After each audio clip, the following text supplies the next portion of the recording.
அப்போஸ்தலனாகிய பவுல் தீமோத்தேயுக்கு எழுதின இரண்டாம் நிருபம் முதலாம் அதிகாரம் 10ஆம் வசனத்திலிருந்து 12ஆம் வசனம் முடிய படிப்போம்.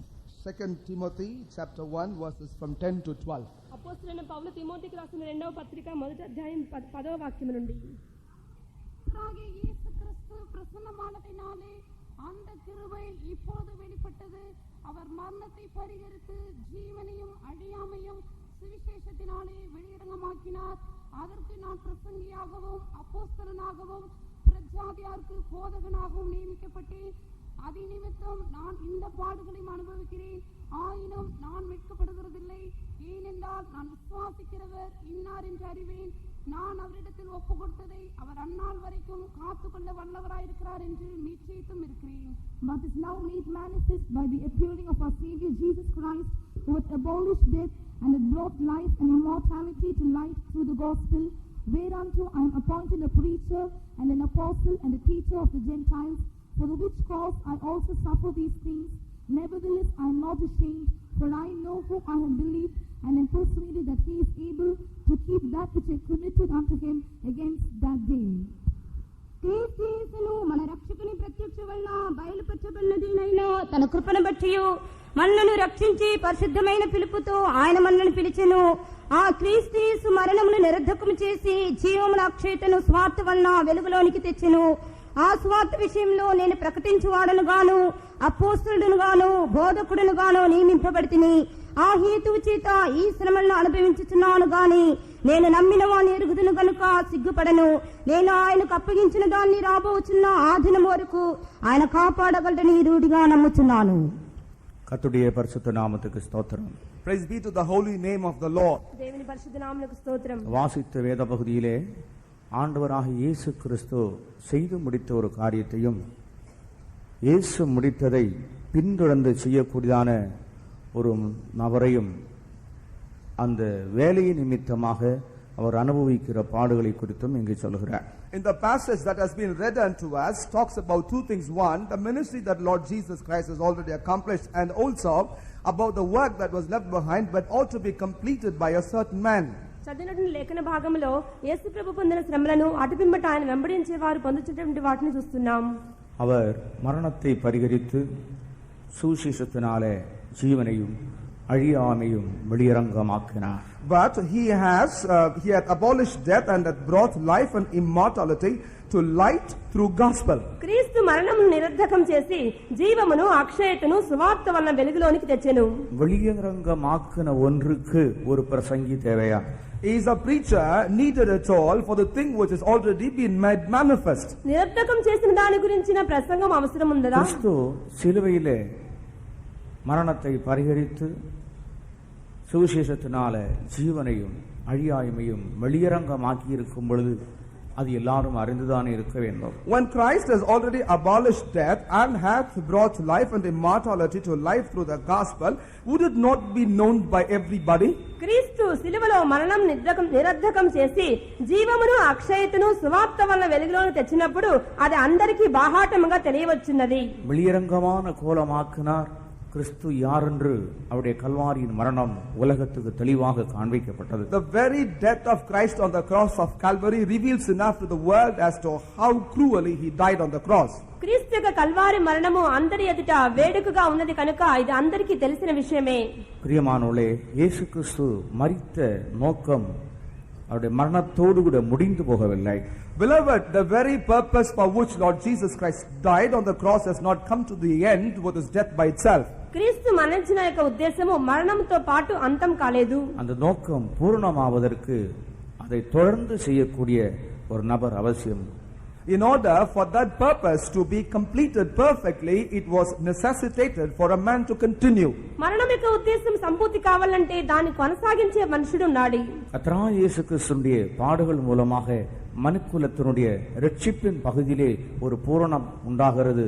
ஆனால் பூரணத்தின் பகுதியை துவங்க வேண்டியது அவசியமாயிருந்தது. It is possible for perfection, for the redemption of mankind to take place through the sufferings of Lord Jesus Christ. At the same time, there is also necessary for another work of perfection to begin at the cross of the death of the Lord. ప్రభువైన యేసుక్రీస్తు యొక్క మరణం వల్ల ఒక సంపూర్ణత ప్రాప్తించినట్లయితే ఆయన మరణంలోనే అది ప్రారంభింపవలసి ఉన్నది. கர்த்தருக்கு ஸ்தோத்திரம். Praise the Lord. దేవునికి స్తోత్రం. இந்த தீமோத்தேயுக்கு எழுதின 2ஆம் நிருபத்தினுடைய 2ஆம் அதிகாரத்தில் வரும்பொழுது, As we come to the second chapter of the epistle, second epistle Paul that wrote to Timothy, తిమోతికి రాసిన 2వ పత్రిక 2వ అధ్యాయంలో தாவீதின் சந்ததியில் பிறந்த இயேசு கிறிஸ்து என் சுவிசேஷத்தின்படி மரித்தோழ்ந்து எழுப்பப்பட்டவர் என்று நினைத்துக்கொள்.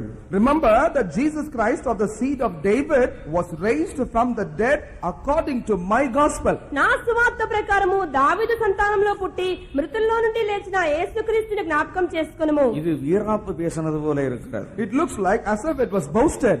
ఇది ఏదో డాంబికంగా చెప్పినట్టుగానే ఉంది. என் சுவிசேஷத்தின்படி தான் இயேசு எழும்பினார் என்று சொல்லுகிறார். It is mentioned here as if Lord Jesus rose because of his gospel. నా సువార్త ప్రకారమే యేసు ప్రభు లేచారు అంటున్నాడు. ஏன் பிரியமானுள்ளே பவுல் விதமாக எல்லாம் எழுதுகிறார்? Beloved, as to why at all Paul is writing like all these, ప్రియులారా పౌలు ఈ విధముగా ఎందుకు రాస్తున్నాడు? கொலோசியர் 1:24 படிக்கும் பொழுது அவருடைய பாடுகளில் குறைவானதை என்று சொல்லுகிறார். as we read Colossians chapter 1 verse 24, there he says that which was short or less or behind in the afflictions of Lord Jesus Christ. కొలస్సీలకు 1:24లో క్రీస్తు పడిన పాటల్లో కొదవైన వాటిని అంటున్నాడు. அது என்னுடைய சரீரத்திலே நான் சுமக்கிறேன் சகிக்கிறேன் என்று சொல்லுகிறார். And he also says that which I also bore in the flesh of my body. వాటిని నా శరీరమందు సహించుచున్నాను అంటున్నాడు. அதே நேரத்தில் இங்கே என்னுடைய சுவிசேஷத்தின்படி கிறிஸ்து மரித்தோழ்ந்து எழுப்பப்பட்டவர் என்று நினைத்துக்கொள் என்று சொல்லுகிறார். At the same time he mentions here, remember that Jesus Christ of the seed of David was raised from the dead according to my gospel. అలాగే ఇచ్చట కూడా నా సువార్త ప్రకారము మృతుల్లో నుండి లేచిన క్రీస్తుని జ్ఞాపకం చేసుకోమంటున్నాడు. காரணம் தான் என்ன? What is the reason? వీటి కారణం ఏంటి? இந்த சுவிசேஷத்திற்குரிய கிரயத்தை அவர் செலுத்தினபடியினால் அவர் உரிமையோடு நிற்கிறார். He was able to stand with that right almost because he has paid the price for this gospel. సువార్త కొరకైన క్రయధనం చెల్లించాడు కాబట్టి ధైర్యంగా చెప్తున్నాడు. கர்த்தருக்கு ஸ்தோத்திரம். Praise the Lord. దేవునికి స్తోత్రం. அதன் நிமித்தமாக நான் இந்த பாடுகளையும் அனுபவிக்கிறேன். And because of that I endure these afflictions. అందువల్లనే ఈ శ్రమలను అనుభవిస్తున్నాను.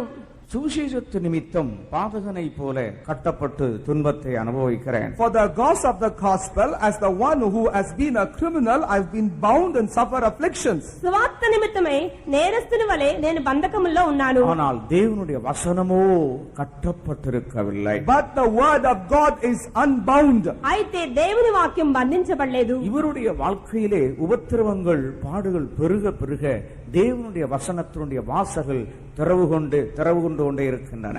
In his life, as the afflictions and the sufferings abound more and more, the more doors for the gospels have been regularly opened. అతని యొక్క జీవితంలో శ్రమలు కష్టాలు విస్తరించగా సువార్త కొరకే ద్వారం తెరవబడి ఉన్నది. ஊழியத்தினுடைய எல்லைகள் சுவிசேஷத்தின் வாசல்கள் திறக்கப்படுவதற்கு ஒரு ஊழியக்காரன் கட்டுண்டு உபத்திரவங்களை எந்த அளவுக்கு அனுபவிக்கிறானோ அந்த அளவுக்கு வேத வசனத்தின் வாசல்கள் திறக்கப்பட்டு கொண்டே இருக்கும். It is only to the extent to which a servant of God submit himself for sufferings and afflictions, it is to the same extent the boundaries for the kingdom of God and doors for the gospel shall continuously be opened. ఒక దైవదాసుడు ఎంతగా శ్రమలు కష్టాల్లో తాను ఇబ్బంది పడుతూ ఉంటాడో బంధకంలో ఉంటాడో అంతగా సువార్త వ్యాపకం జరుగుతుంది. பொதுவாக மனிதனுடைய வாழ்க்கையிலே ஒரு கஷ்டம் மற்றவர்கள் மூலமாக அற்பமா எண்ணப்படுகிற சூழ்நிலைகள் தாழ்த்தப்படுகிற நேரத்திலே ரொம்ப ஷேமா இருக்கு வெக்கமா இருக்குன்னு சொல்லுவாங்க. நம்ம என்னதான் நினைப்பாங்க பொதுவா சொல்லுவாங்க. Ordinarily speaking, what people normally say when they undergo a certain experience of shame or some trouble, they say, well, it is such a shameful thing in my life, and this is how they look at that. సామాన్యంగా ఇతరుల చేత ఎవరైనా తగ్గించబడినప్పుడు హీనముగా మాట్లాడబడినప్పుడు తలవంపుగా ఉంది సిగ్గుగా ఉంది అంటారు. ஆனால் இவர் சொல்லுகிறார், நான் பாடுகளை அனுபவிக்கிறேன், நான் வெட்கப்பட மாட்டேன். But here he says that I do suffer afflictions, but I shall never be ashamed. అయితే ఇతను అంటున్నాడు శ్రమలు అనుభవించున్నాను అయినను సిగ్గుపడను. கஷ்டங்களை சந்திக்கிறேன், ஆனால் நான் வெட்கப்பட மாட்டேன். I do encounter difficulties, but I shall not fight shy. నేను కష్టాలను చెవిచూస్తున్నాను, అయినను సిగ్గుపడను. நான் பலவிதமான பாதைகளில போகிறேன், ஆனால் வெட்கப்பட்டு போவதில்லை. I do undergo diverse ways, but not in shame. ఎన్నో రకములుగా ఇబ్బందులు పడుతున్నాను, అయినను లజ్జపడను. காரணம் என்னவென்றால் விசுவாசித்திருக்கிறவர் இன்னார் என்று அறிவேன். The reason I know in whom I have kept my belief. కారణం ఏమిటంటే నేను నమ్మిన వాడిని నేను ఎరుగుదును. நான் அவரிடத்தில் ஒப்பு கொடுத்ததை அந்த நாள் வரையிலும் பாதுகாத்துக் கொள்ள வல்லவராயிருக்கிறார். For he is able to keep that which I have committed unto him against that day. నేను అప్పగించిన దాన్ని ఆయన ఆనాటి వరకు కాపాడుటకు శక్తిమంతుడు. கர்த்தருக்கு ஸ்தோத்திரம். Praise the Lord. దేవునికి స్తోత్రం. இந்த காலை நேரத்திலே இந்த வசனங்கள் எல்லா பகுதியும் சிந்திக்க முடியாது, ஆனால் ஒரே ஒரு காரியத்தை உங்களுக்கு முன்பாக எடுத்து வைக்கிறேன். In this morning it is not possible for us to meditate this particular verse in all dimensions, but I would like to present only one aspect of these verses. ఈ ఉదయ కాలం ఈ వాక్యం యొక్క అన్ని కోణాలు పరిశీలించలేము, ఒక విషయం మాత్రం చూద్దాం. நானும் நீங்களும் நம்முடைய வாழ்க்கையிலே எத்தனையோ பகுதிகளை நாம் சந்திக்க வேண்டியதுண்டு. Both I and you are appointed or called to encounter many aspects of our life. మీరును నేనును మన యొక్క జీవితాల్లో ఎన్నో పరిస్థితులను ఎదుర్కోవాలి. இந்த நேரத்தில் நாம் வெட்கப்படாமல் நிற்பதற்கு என்ன செய்ய வேண்டும்? In those situations, in such situations, what after all shall we do that we may not pass through those with shame? ఆయా పరిస్థితుల్లో సిగ్గుపడకుండా ఉండాలంటే మనం ఏం చేయాలి? கர்த்தருக்கு ஸ்தோத்திரம். Praise the Lord. దేవునికి ஒரு స్తోత్రం. மனிதனை அவனுடைய ஸ்தானத்திலிருந்து ஒரு தாழ்வு அல்லாவிட்டால் வேற ஏதாவது ஒன்று உண்டானால் அவனுக்கு வெட்கமும் துக்கமும் அவனை மூடுகிறார். When a man is brought down from the position in which he is, when he is humiliated, what covers the man is nothing but shame and shame. ఒక వ్యక్తి తన యొక్క పదవి నుంచి తన హోదా నుంచి తగ్గింపబడితే ఎంతగానో సిగ్గు అవమానం చెందుతాడు. குடும்பத்திலே, அலுவலகத்திலே, மற்றெந்த சூழ்நிலையிலும் மற்றவர்களுக்கு முன்பாக தாழ்த்தப்படுகிற நேரத்திலே அவனுடைய முகம் அப்படியே சுளிக்கிறார். Both in the family and in the places where a person would work, in whatsoever place that would be, when a person is humiliated, his countenance changes. కుటుంబంలోను, కార్యాలయంలోను, ఉద్యోగ స్థలముల్లోను ఎవరైనా తగ్గింపబడినట్లయితే ముఖం చిన్నబుచ్చుకుంటారు. தொழிலகத்திலே நஷ்டங்கள் வர்ற நேரத்திலே வெட்கப்படுகிறான். When loss occur in the place of business, they are covered by shame. వ్యాపార నష్టాలు జరిగినప్పుడు ముఖాలు చిన్నబోతున్నాయి. இதற்கு முன்னே நான் திருச்சியில ஊழியம் செய்யும் பொழுது, When I was serving in Trichy, prior to this, ఇంతకు ముందు నేను ట్రిచీలో సేవ ஒரு చేసినప్పుడు சகோதரன் எனக்கு தெரியும். I used to know a certain brother. నాకు ఒక సహోదరుడు తెలుసు. அவர் ஒரு பெரிய தொழிலதிபர். He was an industrialist, ఆయన గొప్ప వ్యాపారవేత్త.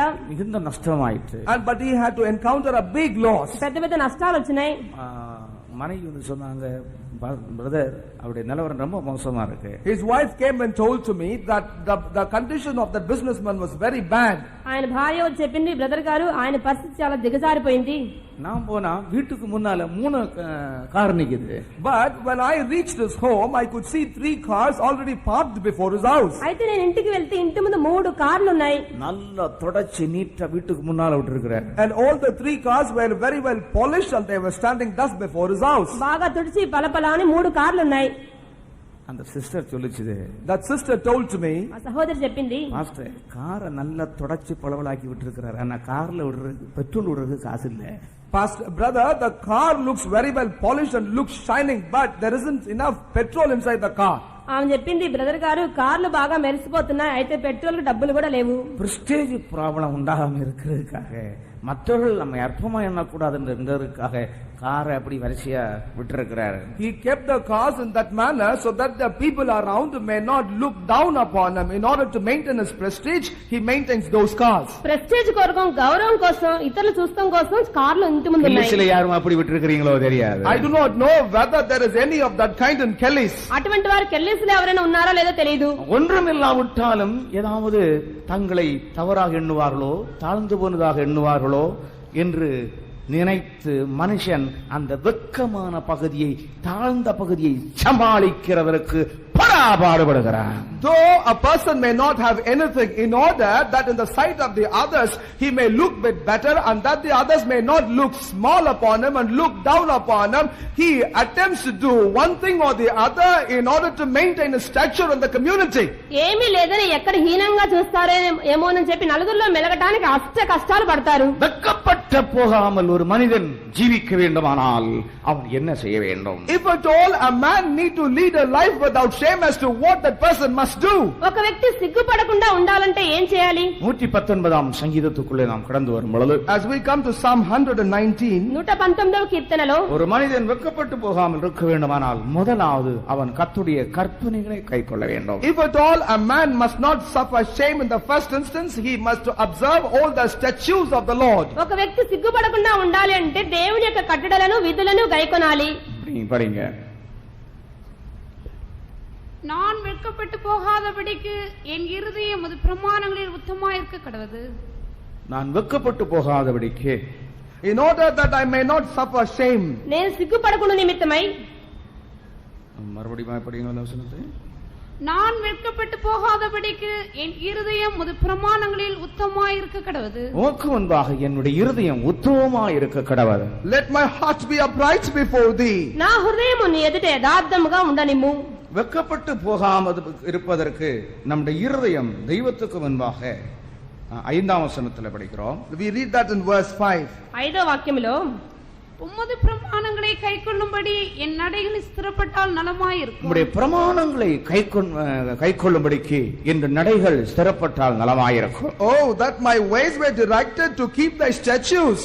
ఆహా నీ కట్టడలను గైకొన్నట్లు నా ప్రవర్తన స్థిరపడి ఉండినా ఎంత మేలు. நம்முடைய கற்பனைகளாம் கண்ணோக்கும் பொழுது நான் வெட்கப்பட்டு போவதில்லை. Then shall I not be ashamed when I have respect unto all thy commandments. నీకు కట్టడలన్నీ నేను గైకొన్నప్పుడు నేను సిగ్గుపడను. கற்பனைகளை எல்லாம் நான் கண்ணோக்கும் போது, when I respect unto all thy commandments. నీ కట్టడలను నేను లక్ష్య పెట్టినప్పుడు, இதாகலும் ஒரு கட்டளை அல்ல, எல்லா கட்டளைகளையும் கைக்கொள்ள வேண்டும். It is not observing one of those commandments, but one has to observe all the commandments. ఏదో ఒక కట్టడ కాదు, ఆ కట్టడలన్నీ గైకొనాలి. ஏன் இன்றைக்கு ஜனங்கள் வெட்கப்படுகிறார்கள்? As to why people suffer shame these days. ఈనాడు జనులు ఎందుకు சிலர் సిగ్గుపడుతున్నారు? நன்றாக ஜெபிப்பார்கள், Some people will use to pray well, కొందరు బాగా ప్రార్థన చేస్తారు, ஆனால் அவருடைய வாயிலே உண்மையே இருக்காது. but in their mouth there is no truth at all. అయితే వారి నోటిలో యథార్థతే ఉండదు. ஜெப குழுக்களுக்கு தலைவராயிருப்பார்கள், நன்றாக போய் பேசுவார்கள். They shall even be leaders for prayer groups, but then they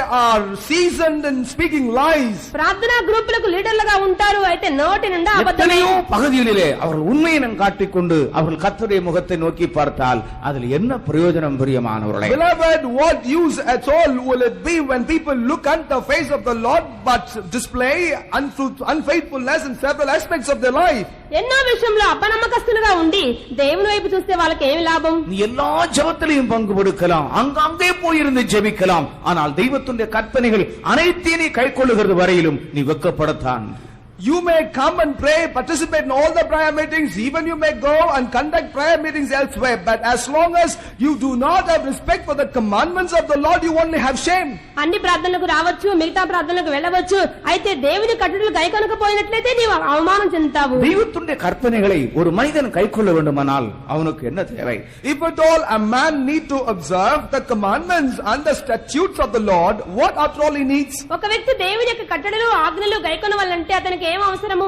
யோவான் சுவிசேஷம் 14ஆம் அதிகாரத்துக்குள்ள வரும் பொழுது, As we read John's Gospel chapter 14, యోహాను సువార్త 14వ అధ్యాయం 15வது వசனத்திலே, verse 15. 15వ వాక్యంలో, நீங்கள் என்னிடத்தில் அன்பாயிருந்தால் என் கற்பனைகளை கைக்கொள்ளுங்கள். நீங்கள் என்னுடையத்தில் அன்பாயிருந்தால் என்னுடைய கற்பனைகளை கைக்கொள்ளுங்கள். If you love me, keep my commandments. మీరు నన్ను ప్రేమించిన ఎడల నా ఆజ్ఞలను గైకొందురు. நீங்கள் என்ன சொல்லுகிறீர்கள்? What do you say? మీరేమంటున్నారు? நான் ஆண்டவரிடத்தில் அன்பாயிருக்கிறேன் என்று சொல்லுகிறீர்கள். You say that I love the Lord. నేను దేవుని ప్రేమించున్నాను. அன்பாயிருந்தால் என்னுடைய கற்பனைகளை கைக்கொள்ளுங்கள். If you love me, keep my commandments. ప్రేమించిన ఎడల నా ఆజ్ఞలు గైకొనుడి. கர்த்தருடைய கற்பனைகளை கைக்கொள்ளாமல் நான் கர்த்தரிடத்தில் அன்பாயிருக்கிறேன் சொல்லுகிறதிலே அர்த்தமில்லை என்று நாம் இதில் விளங்கிக் கொள்ளுகிறோம். Therefore we understand from that verse, without keeping or having respect for the commandments, we cannot say, Lord, we love you. దేవుని ఆజ్ఞలు గైకొనకుండా దేవుని ప్రేమించున్నాను అని అంటలో అర్థమే లేదు. அதே அதிகாரம் 21ஆம் வசனத்தை படித்து பாருங்கள். In the same chapter, let us read verse 21. ఇదే అధ్యాయం 21వ వాక్యంలో, என் கற்பனைகளை பெற்றுக்கொண்டு அவைகளை கைக்கொள்ளுகிறவனே என்னிடத்தில் அன்பாயிருக்கிறான். என்னிடத்தில் அன்பாயிருக்கிறவன் என் பிதாவுக்கு அன்பாயிருப்பான். நானும் அவனின் அன்பாயிருந்து அவனுக்கு என்னை வெளிப்படுத்துவேன் என்றார். என் கற்பனைகளை பெற்றுக்கொண்டு அவைகளை கைக்கொள்ளுகிறவன். He that hath my commandments and keepeth them. నా ఆజ్ఞలను అంగీకరించి వాటిని గైకొనువాడు. கற்பனைகளை பெற்றுக்கொள்ளுகிறவன் மட்டுமல்ல, அதை கைக்கொள்ளுகிறவன் என்னிடத்தில் அன்பாயிருக்கிறான். It is not the one who only hath the commandments of God, but also the one that keepeth them is the one who is in love with the Lord. కేవలం ఆజ్ఞలను అంగీకరించడం మాత్రమే కాదు, వాటిని గైకొనువాడే ఆయన ప్రేమించువాడై ఉన్నాడు. என்னிடத்தில் அன்பாயிருக்கிறவன் என் பிதாவுக்கும் அன்பாயிருக்கிறான். And he that loveth me also loveth my Father. నన్ను ప్రేమించువాడు నా తండ్రి వల్ల ప్రేమింపబడును.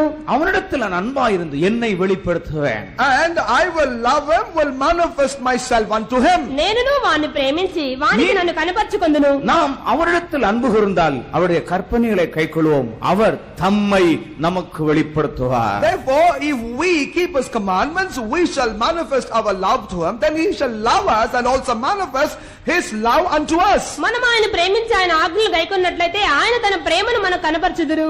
கிறிஸ்து தம்மை வெளிப்படுத்துகிறது மாத்திரமல்ல, It is not only true that Christ will reveal himself. క్రీస్తు తను తాను కనపరచుకుంటే మాత్రమే కాదు. அதே யோவான் சுவிசேஷம் 14ஆம் அதிகாரத்தினுடைய 23ஆம் வசனத்தில் படிக்கும் பொழுது, As we read in John's Gospel chapter 14 verse 23, యోహాను సువార్త 14:23లో ஒருவன் என்னிடத்தில் அன்பாயிருந்தால் if a man love me, ఒకడును ప్రేమించినెడలా என் வசனத்தை கைக்கொள்ளுவான். he will keep my words. నా మాట గైకొనును. இயேசு அவனுக்கு பிரதியுத்தரமாக, ஒருவன் என்னில் அன்பாயிருந்தால் அவன் என் வசனத்தை கைக்கொள்ளுவான், அவனில் என் பிதா அன்பாயிருப்பார், நாங்கள் அவனிடத்தில் வந்து அவனோடே வாசம் பண்ணுவேன். நாங்கள் அவனிடத்தில் வந்து அவனுடைய வாசம் பண்ணுவோம். And then we will come unto him and make our abode with him. మేము వాని యొద్దకు వచ్చి వాని యొద్ద నివాసం చేతుము. நீங்கள் அவருடைய பிரமாணங்களை அவருடைய வார்த்தைகளை ஏற்றுக்கொண்டு கைக்கொள்ளுங்கள். You have to accept all his commandments and words and keep them. మీరు ఆయన ఆజ్ఞలను ఆయన మాటలను అంగీకరించి గైకొనుడి. அப்பொழுது கிறிஸ்து உங்களில் வெளிப்படுவார். Then Christ shall be manifest in you. అప్పుడు క్రీస్తు మీ మూలంగా బయల్పడును. பிதா, குமாரன், பரிசுத்த ஆவியாகிய தேவன் உங்களுக்குள் வந்து வாசம் பண்ணுவார். Then Father, Son and Holy Spirit together may come and abide with you. తండ్రి కుమార పరిశుద్ధాత్మ దేవుళ్ళు మీలోనికి వచ్చి నివాసం చేయుదురు. நான் அவருடைய கற்பனைகளை கண்ணோக்கும் பொழுது வெட்கப்பட்டு போகிறதில்லை. When I respect his commandments, I shall not be ashamed. నేను ఆయన ఆజ్ఞలు లక్ష్య పెట్టినప్పుడు సిగ్గు నందను. கர்த்தருடைய கட்டளை என்ன?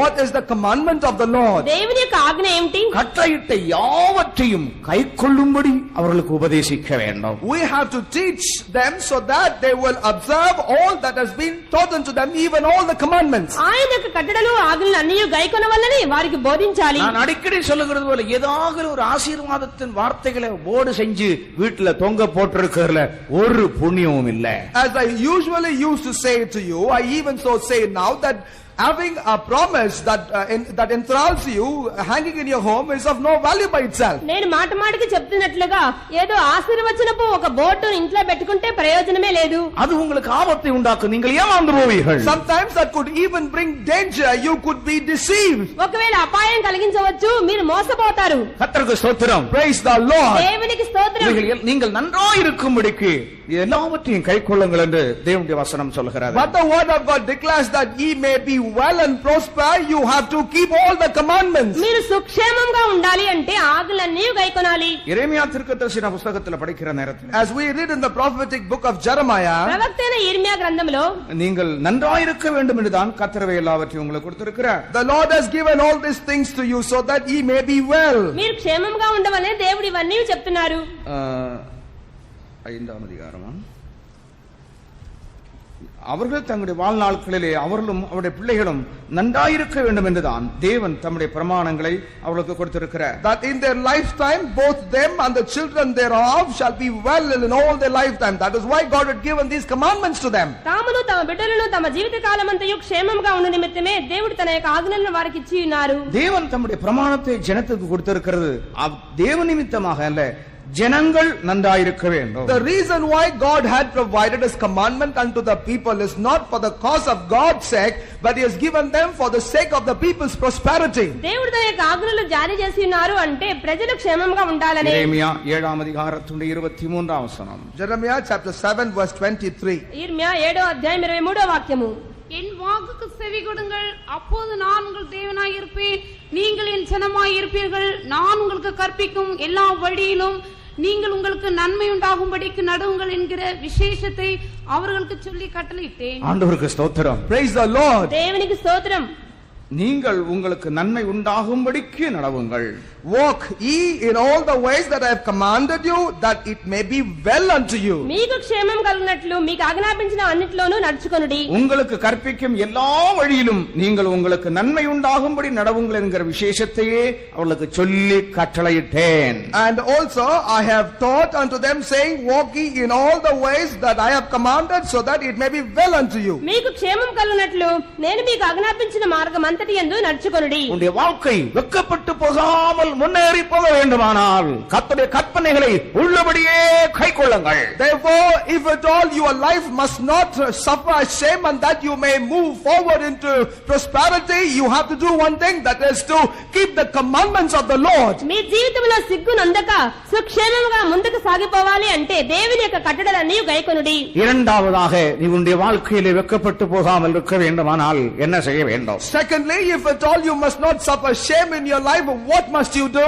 రెండవదిగా మీకు జీవితంలో సిగ్గుపడకుండా ఉండాలంటే ఏం చేయాలి? ரோமர் கழுதிரம் 10ஆம் அதிகாரம் 11ஆம் வசனம் படிக்கும் பொழுது The epistle to Romans chapter 10 verse 11. రోమా 10వ అధ్యాయం 11వ వాక్యములో அவரை விசுவாசிக்கிறவன் எவனோ அவன் வெட்கப்படுவதில்லை என்று வேதம் சொல்லுகிறது. அவரை விசுவாசிக்கிறவன் எவனோ அவன் வெட்கப்பட்டு போவதில்லை என்று வேதம் சொல்லுகிறது. The scripture says, whosoever believeth on him shall not be ashamed. ఆయన యందు విశ్వాసం ఉంచువాడు ఎవడనూ సిగ్గుపడడని లేఖనం చెప్పుచున్నది. சிலர்கள் தேவனுடைய வசனத்தை கற்கொள்ளுகிறார்கள், வசனத்தின் மேல் பூரண விசுவாசம் அவர்களுக்கு இருக்கிறது, ஆனால் அந்த விசுவாசத்தை வைத்து கிளைம் பண்றதில்ல.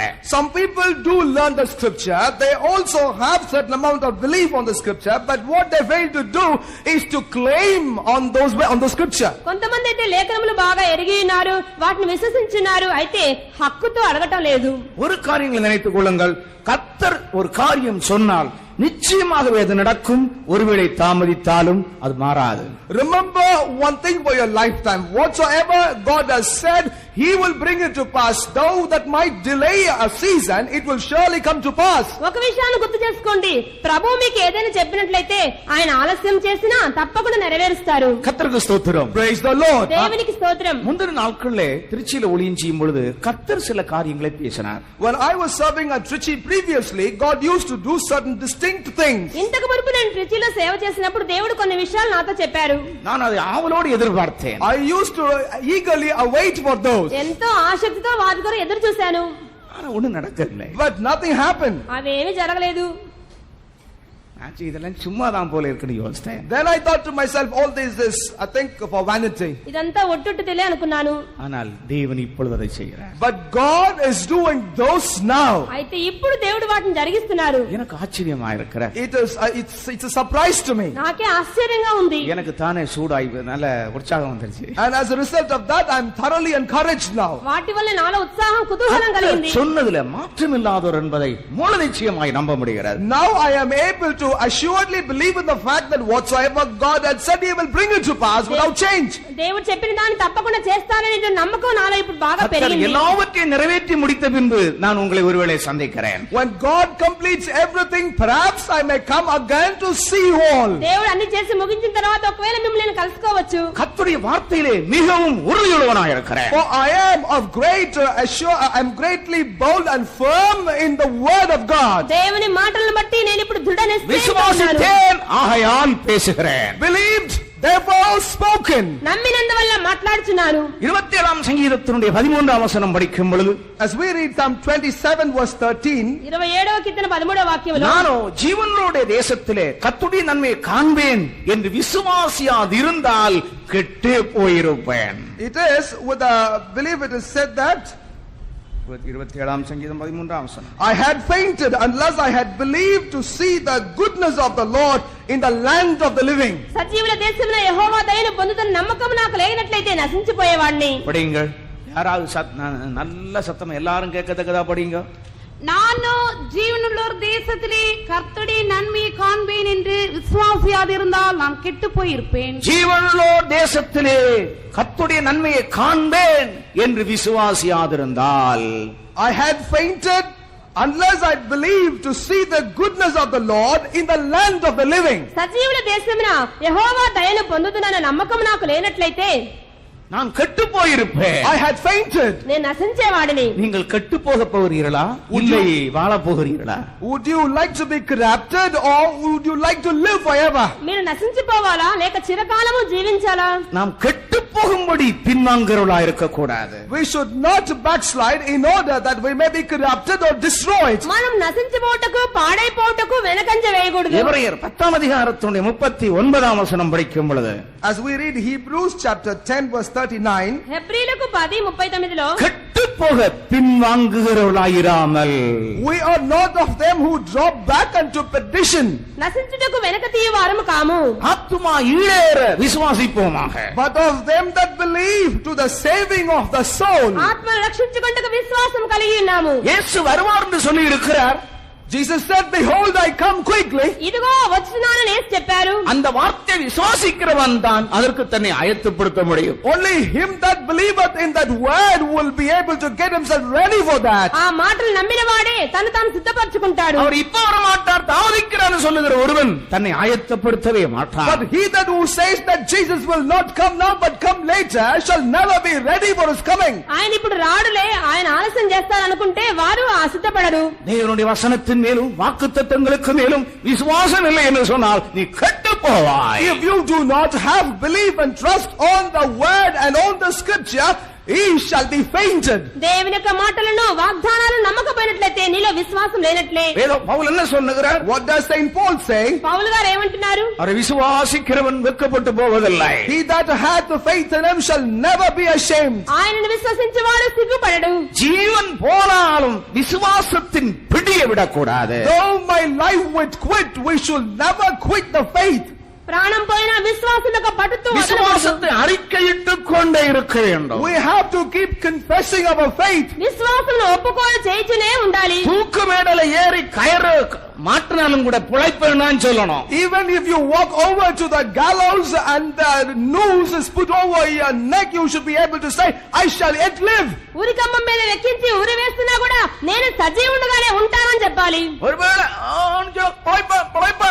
பிழைப்பான்னு சொல்லி ஆகணும். Though it could constrain your neck and you are gasping for your breath, you should still be able to declare, I shall live, and that's what you should be confessing. తాడు మెడను ఇరికిస్తున్నప్పటికీ కూడా నేను సజీవుడుగానే ఉంటానని చెప్పాలి. அதுதான் விசுவாசம். That is faith. అదే విశ్వాసం. கர்த்தருக்கு ஸ்தோத்திரம். Praise the Lord. దేవునికి స్తోత్రం. அந்த விசுவாசம் உனக்குள்ளும் எனக்குள்ளும் இருந்தால், If you have and I the same faith, ఆ విశ్వాసం నీలో నాలో ఉన్నట్లయితే விசுவாசத்தை அறிக்கை செய்யலாம். we will be able to confess that faith. విశ్వాసం ఒప్పుకోలు చేయాలి. ஆண்டவருக்கு ஸ்தோத்திரம். Praise be to the Lord. దేవునికి స్తోత్రం. பிரியமானவர்களே, எல்லாம் இதே நிலையில் போகாது. Beloved, all these things will not continue to be in the fashion in which it was. ప్రియారా ఇప్పుడున్నట్లుగానే అన్ని ఉండవు. விசுவாச வீரர்கள் இந்த போர்க்களத்திலே இறங்கும் காலம் நெருங்கிக் கொண்டிருக்கிறது. Behold, the time is drawing nigh in which the warriors of faith will enter into the battlefield.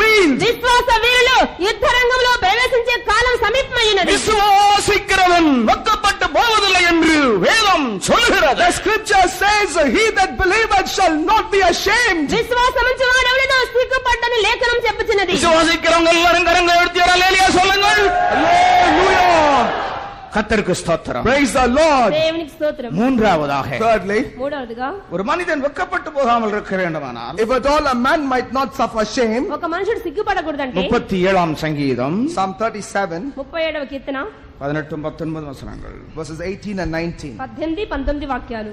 உத்தமர்களின் நாட்களை கர்த்தர் அறிந்திருக்கிறார். அவர்கள் சுதந்திரம் என்றென்றைக்கும் இருக்கும். அவர்கள் ஆபத்து காலத்திலே வெட்கப்பட்டு போகாதிருந்து பஞ்ச காலத்திலே திருப்தி அடைவார்கள்.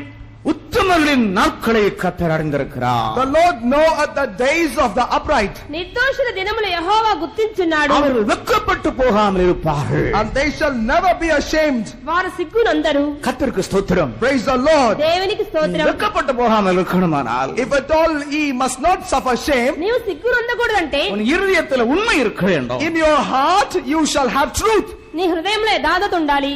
அதாவது ஒரு போலீஸ்காரன் வர்றான்னு வச்சுடுங்க. Imagine there is a policeman coming. ఒక పోలీస్ వస్తున్నాడు అనుకోండి. சந்தேக கேஸ்ல சிலவங்க மாட்டிடுறாங்க. Some are caught in suspicion. అనుమానాస్పదంగా కొంతమంది పట్టబడతారు. எவன் சந்தேக கேஸ்ல மாட்டுவான்? Who will be caught under suspicion? ఎవరు అనుమానాస్పదంగా పట్టబడతారు? கண்ட உடனே He that seeth the police, the very moment he sees the police, he begins to blabber. Police చూసిన వెంటనే బెదిరిపోతారు. ஒரு குற்றவாளி இல்லாதவனுக்கு என்ன சார், என்ன அவன் சும்மா ஃப்ரீயா பேசுவான். The one who does not have any guilt at all will communicate with the police freely. ఏ దోషం చేయకపోతే నిర్దోషి అయితే ధైర్యంగా మాట్లాడతాడు. உள்ளம் கிறுகிறுத்து இருக்கும்னா அந்த உள்ளத்துல இருக்கிற அப்படியே முகத்துல இப்படியே கொஞ்சம் தெரியும். When there is any wrinkle in your heart, the same wrinkle is manifest on your face. హృదయంలో ఒక ముడతుంటే ముఖం మీద కనబడుతుంది. நீ வெட்கப்பட்டு போகாமல் இருக்கணுமானால் அவருக்கு முன்பாக நடந்து உத்தமனாயிரு. Therefore, if you were not to be ashamed, you need to walk before him upright. నీవు సిగ్గుపడకుండా ఉండాలంటే ఆయన ఎదుట నీవు నిందారహితుడుగా ఉండము. 99 వయసులో ஆண்டவர் சொல்லுகிறார் கலவனட்ட உத்தமனா இருப்பான். இப்போமா உத்தமனா இருக்க முடியும்? When there was an old man and when he was in 99 years, God tells unto him, be upright before me. 99 సంవత్సరాలు వచ్చినప్పుడు నా ఎదుట నడిచి నిందారహితుడుగా ఉండమంటున్నారు. 99 அல்ல 110 ஆனாலும் சரி உத்தமனா தான் இருக்கணும். It is not only in 99, even if you are 110, you have to be righteous and upright. 99 కాదు 110 సంవత్సరాలనే యథార్థంగానే ఉండాలి. அவன் விசுவாசத்தில் உத்தமனா இருந்தான். And in faith he was upright. విశ్వాసములో నిందారహితుడుగా ఉన్నాడు. அவனுடைய முதிர் వయதில் வாக்குத்தத்தம் நிறைவேறுகிறதை கண்டான். As a result of that, though he was of ripe age, he was able to see the fulfillment of the promise. తనకు వృద్ధాప్యమందు వాగ్దానం యొక్క నెరవేర్పును చూశాడు. கர்த்தர் சொன்ன காரியம் நடக்கும் என்கிற ஒரு நல்ல நிச்சயம் அவனுக்குள்ள இருந்தது. He did have a great assurance within himself in which he believed whatsoever God said, he will bring it to pass. యెహోవా చెప్పినది నెరవేరుస్తారనేటువంటి గట్టి నిశ్చయం అతనికున్నది. ஆகையினால் அருமையான தேவனுடைய ஜனங்களே, இந்த மார்க்கம் ஒரு பலவீனப்பட்ட மார்க்கமோ தோற்று போற மார்க்கமோ அல்ல. Therefore, beloved people of God, understand this is not the path which is weak or the path which is defeated. కనుక ప్రియులారా ఈ మార్గము బలహీనమైన మార్గము పరాజయం నందిన మార్గము కాదు. இது தள்ளாடி தள்ளாடி விழுந்து எழும்பி அப்படியா இப்படியா என்று போக வழி அல்ல. This is also not the way in which you have to stagger in this way and that way, walk in a defeated manner. ఇది ఇటు అటు కదలచ్చు కింద పడి పైకి లేచేటువంటి మార్గము కాదు. வெட்கப்பட்டு போகாமல் யாத்திரையை தொடர வேண்டிய மார்க்கம் இது. This is the path in which we have to traverse without having any shame in us. సిగ్గుపడకుండా ముందుకు సాగవలసిన దినములైనవి. உத்தமர்கள் ஒருபோதும் வெட்கப்பட்டு போக The மாட்டார்கள். upright shall never be put to shame. యథార్థవంతులు ఎన్నడూ సిగ్గునందరు. கர்த்தர் உனக்கு ஒப்புவித்திருக்கிற அனைத்திலும் உத்தமனாய் இருப்பாயாக. But be ye faithful in all that the Lord has committed into your hand. దేవునికి అప్పగించిన అన్నిటిలోనూ నీవు విశ్వాసత గలవాడవై ఉండుము. ஒவ்வொரு நாளும் உங்களுடைய ஜீவியத்தை ஆராய்ந்து பார்த்து கர்த்தருக்கு முன்பாக உங்களை நிறுத்திக் கொள்ளுங்கள். Each and every day examine yourself and present yourself blameless before the Lord. అనుదినము జీవితం పరిశీలించుకొని నీ యొక్క జీవితంలో ప్రభువు ఎదుట ఉంచుకొనుము. நான்காவதாக, Fourthly, నాలుగవదిగా வெட்கப்பட்டு போகாமல் இருக்க வேண்டுமானால் in order for you not to be ashamed, సిగ్గుపడకుండా ఉండాలంటే எஸ்ஐயா 49 அதிகாரம் Isaiah chapter 49, యెషయా 49 23 வசனம். verse 23. 23వ వాక్యం. ராஜாக்கள் உன்னை வளர்க்கும் தந்தைகளும் அவர்களுடைய நாயகிகள் உன் கைத்தாய்களுமாய் இருப்பார்கள். தரையிலே முகங்குப்புற விழுந்து எனக்கு காத்திருக்கிறவர்கள் வெட்கப்பட்டு போவதில்லை என்று 49 23 தானே. நான் கர்த்தர், எனக்கு காத்திருக்கிறவர்கள் வெட்கப்படுவதில்லை என்பதை அப்பொழுது அறிந்து கொள்வாய். நான் கர்த்தர், எனக்கு காத்திருக்கிறவர்கள் வெட்கப்பட்டு போவதில்லை என்று அப்பொழுது அறிந்து கொள்வாய். I am the Lord, and they that wait upon me shall not be ashamed. This ye shall know on that day. నేను యెహోవాననియు నా కొరకు కనిపెట్టుకుని వారు అవమానం నొందరనియు నీవు తెలుసుకొందువు. நான் கர்த்தர், எனக்கு காத்திருக்கிறவர்கள் வெட்கப்பட்டு போவதில்லை என்று அப்பொழுது நீ அறிந்து கொள்வாய். I am the Lord, and they that wait upon me shall not be put to shame. This ye that know on that day. నేను యెహోవాననియు నా కొరకు కనిపెట్టుకుని వారు అవమానం నొందరనియు నీవు తెలుసుకొందువు. சில அமைச்சர்கள் மந்திரிமார்கள் சில இடங்களிலே வருகை தருவோம் என்று சொல்லி இருப்பார்கள். மக்கள் எல்லாரும் குழுமி இருப்பார்கள். There are certain political ministers who used to say a promising word that we will come and visit your place. As a result of that, people all over that place must have gathered together. కొంతమంది మంత్రులు పలానా చోటుకి వెళ్లి ఆ చోటు చూడాలంటే ప్రజలందరూ సమకూడి ఉంటారు. 4 மணிக்கு நம்முடைய தலைவரை மேடையிலே சந்திக்கலாம் பார்க்கலாம் என்று சொல்லுவார்கள். They also would make a declaration saying at about 4 o'clock, the population will be able to see your leader on the stage. 4 గంటలకు ప్రజలందరూ మన నాయకుడిని చూడొచ్చని చెప్తారు. 4:05 ஆகும் உடனே அனௌன்ஸ் பண்ண துவங்க வந்து கொண்டிருக்கிறார் 4:30 will become 5 and at 5 they will still declare through the system, he is coming, he is arriving. 4:30 5 అయినప్పుడు 7 மணி 8 மணி ஆகும் இதோ வருகிறார் பிற்பாடு மெதுவா சொல்லுவான் வழியிலே தகராறாகி போச்சு இப்பொழுது வரமாட்டார். It will then become 7 and 8 and slowly they will declare that something went wrong on the way. As a result, he is not arriving today. 7 8 అయిన తర్వాత దారిలో ఏదో ఆటంకం వచ్చింది ఆయన ఇప్పుడు రావట్లేదు అంటారు. பாதுகாப்பு பிரச்சனையினாலே இப்பொழுது அவர்கள் வந்து சேர முடியவில்லை. For security reasons they are unable to reach us now. భద్రతా సంరక్షణ లేనందువల్ల వారు ఇప్పుడు రావట్లేదు. இருக்கிறவன் எல்லாம் அவன் பாட்டுக்கு போவான். And all the people who waited for all these hours will return back void and in despair. గంటల కొలది వేచిన వారందరూ వెళ్ళిపోతారు. ஆண்டவர் சொல்லுகிறார், but the Lord says, ప్రభు ఏమంటున్నారు? எனக்கு காத்திருக்கிற நீங்கள் they that wait upon me నా కొరకు కనిపెట్టుకుని వారు வெட்கப்பட்டு போக மாட்டீர்கள். shall never be ashamed. అవమానం నొందరు. நான் வர்ற நேரத்தில் வருவேன். At a time I will come. నేను వస్తానంటే நான் செய்ய வேண்டிய நேரத்தில் செய்வேன். What I have to do I will do in the right time. నేను చేయవలసినది చేస్తాను. செய்ய வேண்டிய யுத்தத்தை நேரத்தில் செய்வேன். I will conduct my battle in its due season. తగిన సమయంలో నేను చేస్తాను. எனக்கு நீ காத்திருந்தால் போதும். But it is enough you only wait for me. నా కొరకు కనిపెట్టుకుని ఉంటే அவர் చాలు. ஆளு பார்த்து தான் வருவார்னு நினைக்காதீங்க. Don't ever think that he will come on seeing people's countenance. మనుషులను చూసి రావటం కాదు. உலக தலைவர்கள் பார்ப்பார் லொக்காலிட்டி எப்படி சேரியா இல்ல நல்ல டவுனா எப்படி. But the leaders of the world will evaluate the location that they visit. They would like to see whether it is a slum or a better locality. లోకంలో నాయకులు చూస్తారు అది మురుగు చోట లేక మంచి చోట ఏ చోటని. பட்டணத்து மக்களை இந்த பட்டதாரிகளுக்கு ஏமாற்ற முடியாது. And the people of the city will never be able to deceive those who are graduated. పట్టణస్థులను ఎవరిని కూడా విద్యావంతులు ఎవరిని కూడా ஏன் ஆண்டிப்பட்டியும் பர்கூரையும் தெரிந்து கொள்கிறார்கள்? Why people choose constituencies such as Andipatti and Bargur? కొంతమంది పలానా వాటిని కోరుకుంటున్నారు. அங்கே என் மக்கள் காத்திருக்கிறார்கள். Why people are waiting there? ప్రజలు ఎందుకు వేచి ఉన్నారు? அவங்களை ஏமாத்தலாம். It is possible for them to be subtly deceived. వాళ్ళని మోసగించొచ్చు. அவங்களை இப்ப கையை காட்டினா போல ஏமாத்தலாம். It is enough you only wave your hand, they will be boughten. చెయ్యి ఊపితే చాలు వారు మోసపోతారు. ஆண்டவருக்கு ஸ்தோத்திரம். Praise the Lord. దేవునికి நம்முடைய స్తోత్రం. ஆண்டவர் ஏமாளிகளை சந்திக்கிறவர் அல்ல. Our God is not the one who will only meet with those who are simple. మన దేవుడు మోసపోయేవాడిని ஏமாளியை కలిసి சந்தித்து ஏமாத்துகிற தேவன் அல்ல நம்முடைய தேவன். Our Lord is not the one who will deceive the simple. మోసపోయేవాడిని మోసగించే దేవుడు కాదు. காத்திருக்கிற ஒருவரும் வெட்கப்பட்டு போவதில்லை. No one waiting for the Lord shall never be put to shame. కనిపెట్టుకునేవారు ఎవరు సిగ్గుపడరు. அருமையான தேவனுடைய பிள்ளையே, கர்த்தருடைய வார்த்தைக்காக காத்திருப்பாயா? Beloved child of God, ye shall patiently wait for the word of God. ప్రియమైన దేవుని బిడ్డ దేవుని యొక్క మాట కొరకు కనిపెట్టుకుని ఉండుము. எனக்கு காத்திருக்கிறவர்கள் வெட்கப்பட்டு போவதில்லை என்று வேதம் சொல்லுகிறது, ஆண்டவர் சொல்லுகிறார். The scripture says and the Lord also says that they that wait upon me shall never be ashamed. నా కొరకు కనిపెట్టుకునే వారు సిగ్గునందరని లేఖనం చెప్పుచున్నది, ప్రభువు చెప్పుచున్నారు. ஐந்தாவதாக நாம் பார்க்கிற நேரம் As we read fifthly, 5వదిగా யெஷயா தீர்க்கதரிசன புத்தகம் 50ஆம் அதிகாரம் the prophetic book of Isaiah chapter 50. ప్రవక్త యెషయా గ్రంథము 50వ అధ్యాయం 7ஆம் வசனம் படியுங்கள். Let's read verse 7. 7వ వాక్యం. கர்த்தராகிய ஆண்டவர் எனக்கு துணை செய்கிறார், ஆகையால் நான் வெட்கப்படேன்.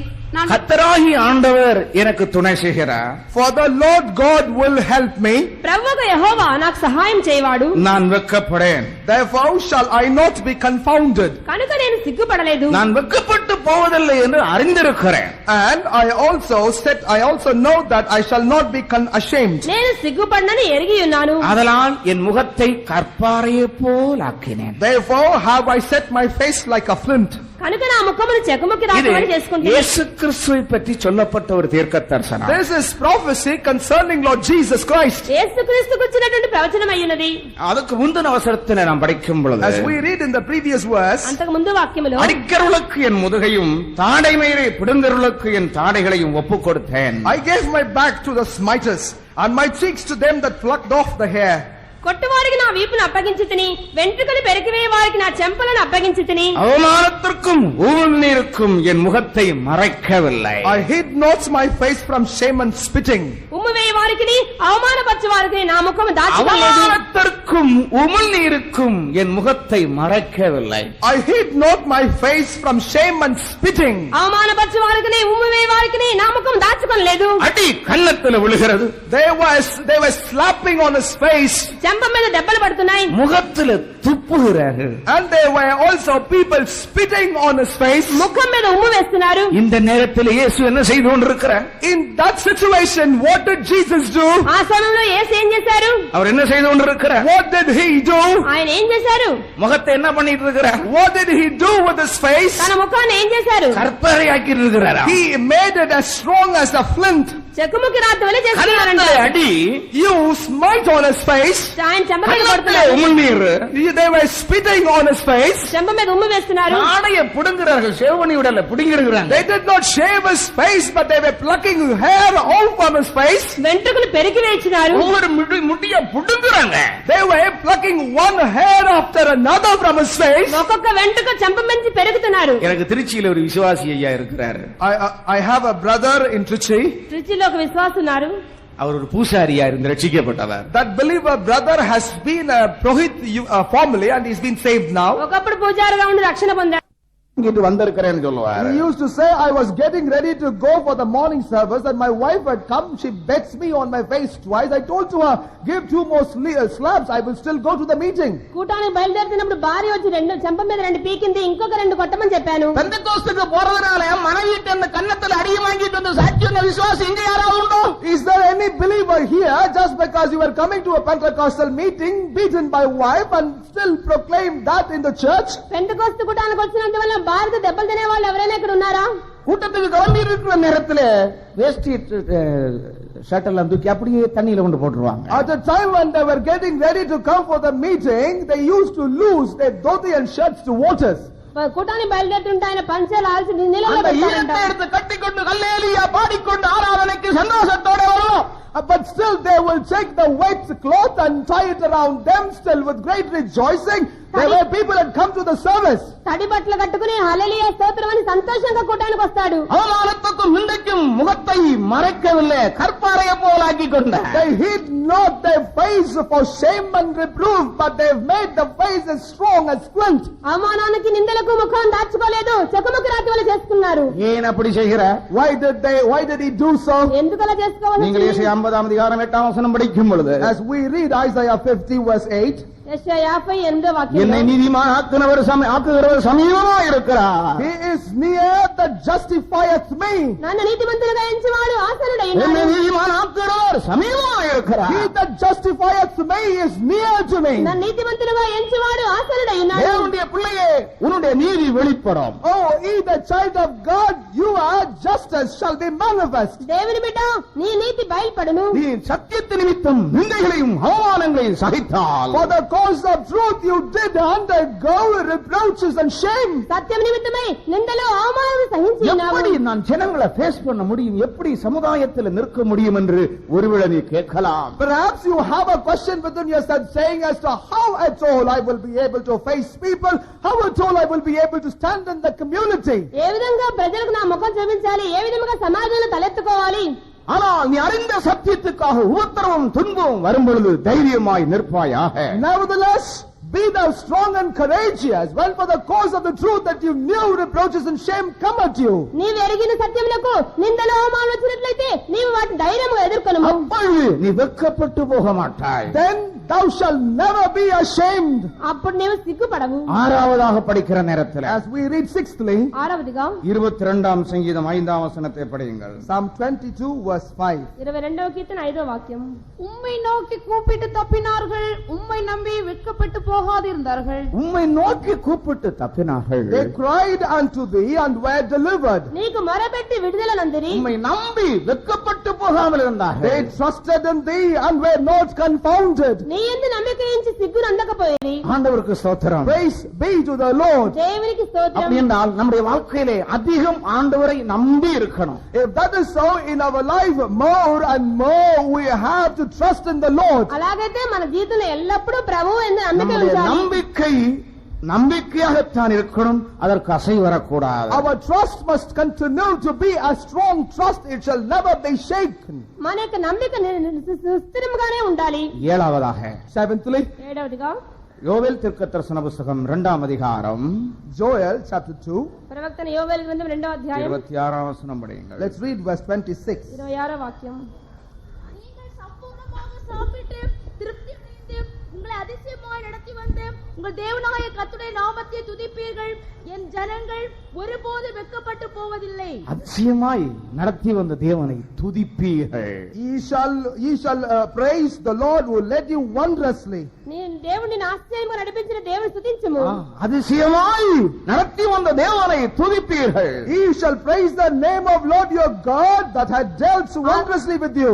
ఆశ్చర్యముగా నడిపించి వచ్చిన నీకు దేవుని స్తుతించుము. என் ஜனங்கள் ஒருபோதும் வெட்கப்பட்டு போவதில்லை. My people shall never be ashamed. నా జనులు నీకు ఎన్నటికీ సిగ్గునందరు. வெட்கப்பட்டு போகாமல் இருக்கும்படியாக In order that he shall not be put to shame, నీవు సిగ్గునందకుండా உன்னை ఉండాలంటే அதிசயமாய் நடத்தி வருகிற தேவனை துதிப்பாயாக. you have to praise your Lord God who had been dealing with you wondrously. నిన్ను ఆశ్చర్యంగా నడిపించిన నీకు దేవుని స్తుతించుము. அப்படியானால் உன்னுடைய துக்கம் சந்தோஷமாய் மாறும். That is so, your sorrow shall become joy. అలాగైతే నీకు దుఃఖము உன்னுடைய సంతోషముగా லாபம் உனக்கு, உன்னுடைய நஷ்டம் உனக்கு லாபமாய் மாறும். Your loss shall turn to become your gain. నీకు నష్టాలన్నీ లాభాలుగా நீ మారతాయి. இழந்து போனதை பெற்றுக் கொள்வாய். Whatsoever thou hast lost, thou shalt receive. నీవు కోల్పోయిన దాన్ని తిరిగి உன்னை పొందుతావు. இம்மட்டும் அதிசயமாய் நடத்தி வந்ததான உன் ஆண்டவரை எந்த அளவுக்கு துதிக்க முடியுமோ துதிப்பாயாக. To the possible extent to which you will be able to praise the Lord God who dealt with you so wondrously, you must praise and exalt. ఆశ్చర్యంగా నడిపించిన దేవుని నీవు అంతగా స్తుతించుము. எனக்கு எவ்வளவு துதித்தாலும் துதிக்காமல் இருக்க முடியாது. How much more I praise the Lord, I cease not to praise my God. ఎంతగా స్తుతించినా இந்த ఇంకా சரீரம் స్తుతించాలి. முழுவதும் நாவுகளாய் இருந்தாலும் அவரை துதிக்க முடியாது.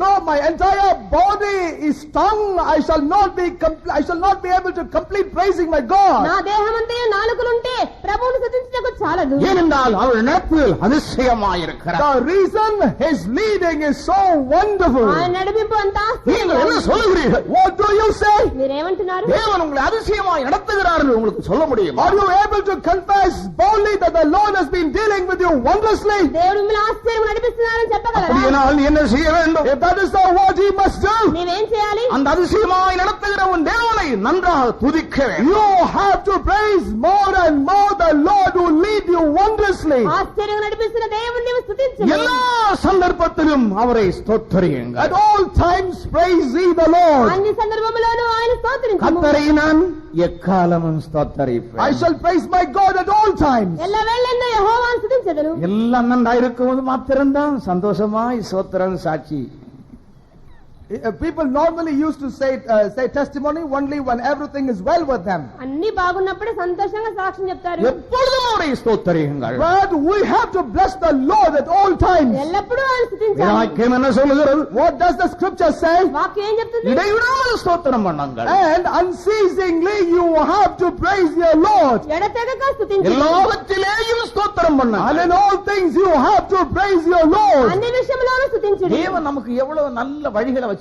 See as to how wonderful ways the Lord had designed for us. దేవుడు మన కొరకు ఎంత మంచి మార్గాలు ఉంచాడు. முன்னேறி போறதுக்கு எவ்வளவு நல்ல ரூட்டுகளை See வச்சிருக்கிறார். what wonderful routes the Lord has set before us for us to progress in our life. ముందుకు సాగిపోవటకు ఎంత మంచి మార్గాలు. சந்தோஷத்தோடு ஆடி பாடி போவதற்கு எவ்வளவு அழகான பாதை வச்சிருக்கிறார். In order that we may rejoice till move forward, see see as to how good ways the Lord had placed before us. సంతోషంగా పాడుచు నాట్యమాడుచు వెళ్ళడానికి ఎంత మంచి మార్గం. ஜெயித்து போவதற்கு எவ்வளவு அழகான வழிகளை மார்க்கங்களை வைத்திருக்கிறார். See as to how super ways the Lord had placed before us so that we may move from victory unto victory. ముందుకు సాగిపోవడానికి మంచి రహదారులు ఉంచారు. அவருடைய விரலினால் எல்லாவற்றையும் எழுதி வைத்திருக்கிறார். படிச்சு நீ சும்மா இது வெறும் தியரியா இருக்க கூடாது, பிராக்டிக்கல்ல கொண்டு வா. The finger of God has written everything for us, but these must not remain as theory, but you have to make effort to bring each one of these scripture into practice. దేవుని యొక్క వ్రేలుతో లేఖనములు రాయబడినవి థియరీగా మాత్రమే కాదు, practical గా నేర్చుకోవాలి. கர்த்தருக்கு ஸ்தோத்திரம். Praise the Lord. దేవునికి స్తోత్రం. 7 காரியங்கள் நாம படிச்சோம். We have studied about 7 things. 7 విషయాలు నేర్చుకున్నాం. நான் ஒண்ணு கூட உங்களுக்கு சொல்றேன். But I would like to tell you one more thing. మరొకటి కూడా చెప్తున్నాను. ஆதியாகமம் 2ஆம் அதிகாரம் 25ஆம் வசனம் வீட்டுல போய் படிச்சு பாருங்க. அவர்கள் வெட்கப்படாதிருந்தார்கள் சொல்லி இருக்கிறார். It is mentioned in Genesis chapter 2 verse 25. Go home and read it. It says that they were not ashamed. ఆదికాండం 2:25లో వారు సిగ్గు ఎరగక ఉండిరని చూస్తున్నాం. ஆதாமும் ஏவாளும் வெட்கப்படாமல் இருந்தார்கள். Adam and Eve were not ashamed. ఆదాము హవ్వలు సిగ్గు ఎరగక காரணம் ఉండిరి. என்ன? What was the reason?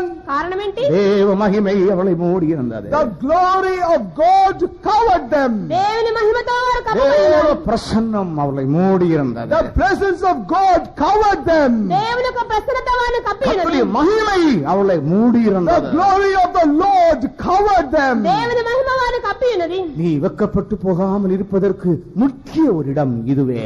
This is the very important place where you cannot be put to shame in any way. నీవు సిగ్గుపడకుండా ఉండాలంటే ఇదే మార్గము. நீ அந்த பிரசன்னத்துக்குள்ள இருக்க வேண்டும்.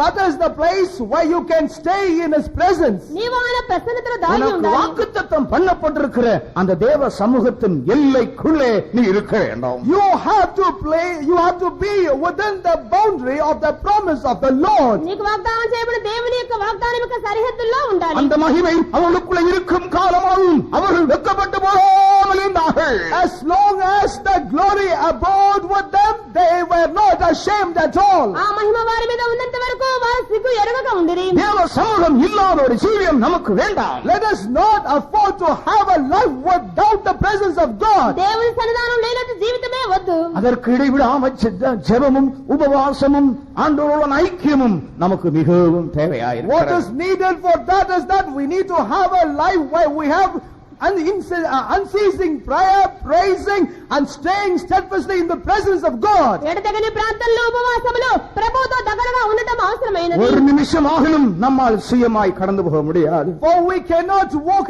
independently for even 1 minute by ourselves. ఒక్క నిమిషము మనంతట మనమే ముందుకు వెళ్ళలేము. ஒரு க்ஷண பொழுதாகிலும் அந்த பிரசன்னம் இல்லாமல் நம்மால் வாழ முடியாது. We will not be able to lead our life even for a twinkling of an eye without the presence of God. ఒక్క క్షణమేనా దేవుని ప్రసన్నత లేకుండా ముందుకు వెళ్ళలేము. நீயும் உன்னுடைய சந்ததியும் உன்னுடைய பிள்ளைகளும் உன்னுடைய குடும்பமும் வெட்கப்பட்டு போகாமல் இருக்க வேண்டுமானால் அந்த மகிமைக்குள்ளே தங்கியிருப்பாயா. Therefore, if at all you, your family, your generation and all that you do, if at all you were not to be put into shame, you have to make a decision to steadfastly be found in the presence. నీవును నీ బిడ్డలు సిగ్గుపడకుండా ఉండాలి అంటే ఆ యొక్క ప్రసన్నతలోనే దాగి ఉండుము. அப்படியானால் நீ சொல்ல முடியும், நான் வெட்கப்பட்டு போக மாட்டேன். If that is so, then ye shall be able to declare that I shall not be ashamed. అలాగైతే నేను సిగ్గునందనని ధైర్యంగా நான் చెప్పగలను. விசுவாசித்திருக்கிறவர் என்னார் என்று அறிவேன். For I know in whom I have kept my belief. నేను నమ్మిన వాడిని ఎరుగుదును. என் ஜீவனை நான் அவருடைய கருத்துல கொடுத்திருக்கிறேன்.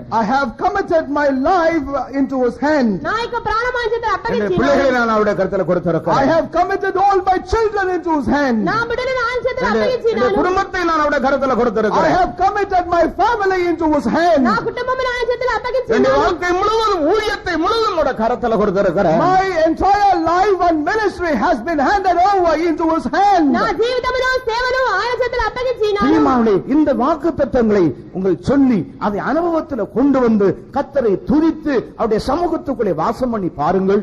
Beloved, repeatedly confess these promises that the Lord had given unto you.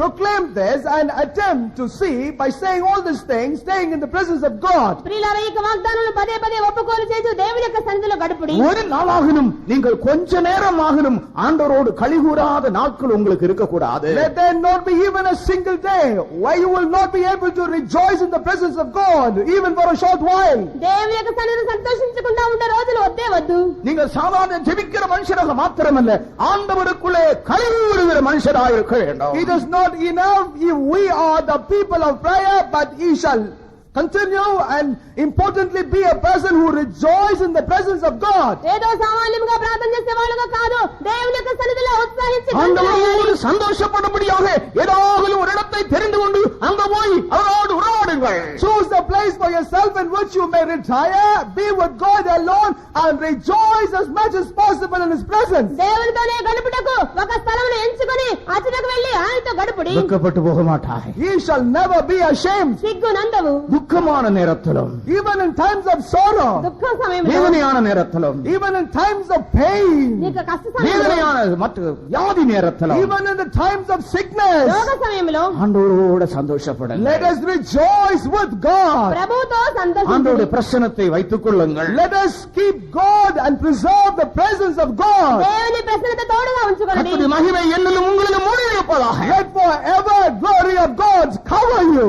దేవుని మహిమ కప్పును గాక. கர்த்தருக்குள் மிகுந்த சந்தோஷம் உள்ளவனாயிருக்கிறேன். I am a man who rejoiceth greatly in God. నేను ప్రభువునందు బహుగా ஒரு சொல்ல సంతోషిస్తున్నాను. முடியாத சந்தோஷம் ஒவ்வொரு நாளும் என் இதயத்திலே பெருகிக் கொண்டிருக்கிறது. Each and every day from my heart emanate joy unspeakable. చెప్పసకమైన సంతోషం అనుదినము హృదయంలో పొంగుచున్నది. அது சீக்கிரத்திலே நான் என் இயேசுவை பார்ப்பேன். Very, very soon I am going to see my Jesus. అతి త్వరలో నా యేసును நான் చూచెదను. நோக்கப்பட்டு போவதில்லை என்று அறிந்திருக்கிறேன். I know that I shall never be ashamed. నేను సిగ్గునందున நான் ఎరుగుదును. விசுவாசித்திருக்கிறவர் இன்னார் என்று அறிவேன். I also know in whom I have kept my belief. నేను నమ్మిన వారిని ఎరుగుదును. தேவ சமூகத்தில் உங்களை தாழ்த்துங்கள். Let us submit and humble ourselves in the presence of God. దేవుని సన్నిధిలో நீ తగ్గించుకోను. வெட்கத்தோடு நடக்கிறாயா? Are you walking in shame నువ్వు సిగ్గుతో నడుస్తున్నావా? நஷ்டத்து நிமித்தமாக, because of loss, నష్టాల నిమిత్తమై, வறுமை நிமித்தமாக, because of poverty, బీదరిక నిమిత్తమై, பணமில்லாத நிமித்தமாக, because of want of money, డబ్బు లేనందువల్ల, தவறாக புரிந்து கொள்ளுதல் நிமித்தமாக, because you have been misconstrued, అపార్థం చేసుకున్నందువల్ల, இல்லை நீ மற்றவர்களுக்கு முன்பாக தாழ்த்தப்பட்டது நிமித்தமாக, or else because you have been humiliated in front of others, ఇతరులెదుట నీ తగ్గించబడినందువల్ల, வெட்கம் உன்னை மூடிக்கொண்டிருக்கிறதோ, is shame cover you? సిగ్గు నిన్ను కప్పినదా? அந்த தாழ்ந்த கோலத்திலே Even in that humiliated situation, అటువంటి తగ్గింపైన உண்மை స్థాయిలో, நீரும் கன்னத்தில் அறையும் வருகிற நேரத்தில், at a time when you were smitten and spat on your face, చెంప మీద కొట్టి ఉమ్ము వేసినప్పుడు, தன்னுடைய முகத்தை கற்பாரையை போல் ஆக்கிக் கொண்டு நிற்கிறாரே நம்முடைய இயேசு. consider our Jesus who made his face as strong as flint. తన ముఖమును చెక్కముకి రాతి వలె చేసుకున్న యేసు, அந்த பவுலை பாருங்கள். Consider that Paul, ఆయన చూడండి, மிகவும் கட்டப்பட்டிருக்கிற at the நேரத்தில் time when he was bound tightly, ఆయన గట్టిగా நான் బంధించబడినప్పుడు வெட்கப்பட்டு போக மாட்டேன் என்று அறிக்கையிடுகிறாரே. he makes a confession that I shall not be ashamed. సిగ్గునందనని చెప్తున్నారు. எத்தனை பேர் இப்பொழுது அறிக்கையிடப் போகிறீர்கள்? How many of you will make that confession now? ఎంతమంది అంతమంది ఒప్పుకుంటారు? அந்த அறிக்கை நமக்குள்ளே உண்டாக வேண்டுமானால், If at all we need to have that confession in us, అలాంటి ఒప్పుకోలు మనలో ఉండాలంటే நம்முடைய வாழ்க்கையிலே அவருடைய பிரமாணங்களை கைக்கொள்வோமாக. let us decide to observe and keep all the commandments of God in our life. మన జీవితంలో ఆయన ఆజ్ఞలని గైకొందాం. விசுவாசத்தை நஷ்டப்படுத்தாமல் காத்துக்கொள்வோமாக. Let us preserve our faith without wasting that. విశ్వాసాలను కాపాడుకుందాం. உத்தமத்தை உறுதியாயிருப்போமாக. Let us be firm in our uprightness. యథార్థతలో స్థిరముగా ఉందాం. கர்த்தருக்கு நாம் காத்திருப்போமாக. Let us wait patiently for our Lord. ప్రభువు కొరకు కనిపెట్టుకుని ఉందాం. கர்த்தர் எனக்கு துணை என்று சொல்லுவோமாக. Let us confess the Lord is my help. ప్రభువు నాకు సహాయకుడని చెప్దాం. கர்த்தரை நம்பி இருப்போமாக. Let us keep our trust on the Lord. ప్రభువునే నిరీక్షించుదాం. கர்த்தரை துதிப்போமாக. Let us praise the Lord. ప్రభువునే స్తుతించుదాం. கர்த்தருடைய மகிமைக்குள்ளே வாசம் பண்ணுவோமாக. Let us abide inside the glory of God. ప్రభువు యొక్క మహిమలో నివాసం அப்படியே చేద్దాం. நாம் வெட்கப்பட்டு போக If that மாட்டோம். is so, we shall never be ashamed. అలాగైతే మన సిగ్గు நான் விசுவாசித்திருக்கிறார் என்று அறிவேன். And I know in whom I have believed. నేను నమ్మిన వారిని ఎరుగుదును. அவரிடத்தில் ஒப்புக் கொடுத்ததை அவர் காத்துக்கொள்ள வல்லவராயிருக்கிறார் நிச்சயித்திருக்கிறார். And I also know that he is able to keep that which I have committed unto him against that day. ఆయన తప్పగించి దాన్ని కాపాడటకు నమ్మకస్తుడైన எல்லாரும் தேவ சமூகத்தில் உங்களை சற்று ஒப்புக் கொடுங்கள். Commit yourself in the presence of God a little while. దేవుని యొక్క సన్నిధిలో మిమ్మల్ని అంకితం நாம் చేసుకోండి. போகிற பாதை ஒரு வெளியேறப்பட்ட பாதை. The path in which we are walking indeed is very precious. మన నడిచి వెలుచున్న ఈ మార్గం ఎంతో అమూల్యమైనది. கிருபையினால் இந்த பெரிய சிலாக்கியத்தை கர்த்தர் நம்ம எல்லாருக்கும் தந்திருக்கிறார். It is through cross our Lord had given this great privilege to each and every one of us. కృప చేత కనుకనే ఈ యొక్క ధన్యత మనకు ఇచ్చి ఉన్నాడు. இதை காத்துக்கொண்டு ஜீவியுங்கள். Let us preserve this and lead our life thereby. దీన్ని భద్రపరచుకొని உங்களுடைய జీవించండి. வாழ்க்கையில வெற்றி நடை போடுங்கள். Let us walk boldly and victoriously in our life. మీ యొక్క జీవితంలో విజయ ధ్వజం నాటండి. கர்த்தரை முறுமுறுக்காதிருங்கள். Let us never murmur against our God. ప్రభు పట్ల సనగవద్దు. கர்த்தரிடத்தில் கேள்வி கேட்காதிருங்கள். Do not question the Lord. ప్రభువుని ప్రశ్నించవద్దు. கர்த்தர் மேல் அன்பு குறையாதிருப்பதாக. And let your love does not diminish that you have on the Lord. ప్రభు పట్ల ప్రేమ உங்களுடைய తగ్గించవద్దు. விசுவாசம் குறைந்து போகாதிருப்பதாக. Let not your faith diminish. విశ్వాసం உங்களுடைய తగ్గవద్దు. ஜெபம் குறையாதிருப்பதாக. Let not your prayer life diminish. ప్రార్థన తగ్గవద్దు. உங்களுடைய துதி குறையாதிருப்பதாக. Let not your praise come down. మీకు స్తోత్రం உங்களுடைய తగ్గవద్దు. பரிசுத்தம் குறையாதிருப்பதாக. Let not your holiness reduce. మీ పరిశుద్ధత உங்களுடைய తగ్గవద్దు. ஐக்கியம் குறையாதிருப்பதாக. Let your fellowship not reduce. సహవాసం తగ్గిపోవద్దు. அப்படியே நாம் விளக்கப்படாமல் அவருக்கு முன்பாக நாம் If நிற்கலாம். that is so, we shall be able to stand before him unashamedly. అలాగైతే సిగ్గునందుకు ఆయన ఎదుట எல்லாரும் ஒரு நிமிஷம் கால் முடக்கி ஜெபியுங்கள். Let us all be on our knees for a minute and pray. అందరూ మోకరించి ప్రార్థించండి. ஆண்டவரே, நான் வெட்கப்பட்டு போகாமல் இருக்க எனக்கு உதவி செய்யுமா. Oh Lord, help me that I may not be ashamed. దేవా సిగ్గునందుకు నాకు இம்மட்டும் సహాయం చేయండి. இம்மட்டும் அதிசயமாய் நீர் என்னை நடத்தி கொண்டு வந்தீர். The Lord, thou hast been dealing with me wondrously all these days. ఆశ్చర్యంగా నడిపించి ఉన్నావు. நான் உம்மை துதிக்கிறேன். Lord, I praise thee. எல்லாருடைய வாயிலே ஸ்தோத்திரங்கள் எழும்பட்டும். Let all of us open our mouth and praise the Lord. అందరి నోట్లో స్తోత్రం ఉండాలి. உங்களை அதிசயமாய் நடத்தி வந்த உங்கள் ஆண்டவரை துதியுங்கள். Praise the Lord who dealt with you wondrously. ఆశ్చర్యం నడిపించిన దేవుని స్తుతించుము. உங்களை சுகமாக்கின ஆண்டவரை துதியுங்கள். Praise the Lord who has healed thee. Hallelujah. స్వస్థపరిచిన దేవుని స్తుతించుము. உங்களை சில வேளையில் அவர் கடிந்து கொண்டிருக்கலாம், சிட்சித்திருக்கலாம், அதற்காகவும் அவரை At ஸ்தோத்திரியுங்கள். times he could have rebuked you or chastised you. Even for that you have to praise the Lord. ఎవరైనా మిమ్మల్ని గద్దించి శిక్షించడం వచ్చినా நீங்கள் வெட்கப்பட மாட்டீர்கள். But he shall never be ashamed. సిగ్గునందరూ நீங்கள் ஒருபோதும் அழிந்து போக மாட்டீர்கள். Never he shall be destroyed. మీరెన్నడూ నశించిపోరు. கர்த்தர் உன்னோடு இருக்கிறார். For the Lord is with thee. ప్రభువు నీతో ఉన్నాడు. Praise the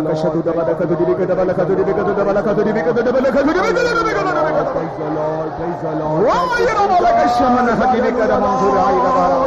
Hallelujah, Lord.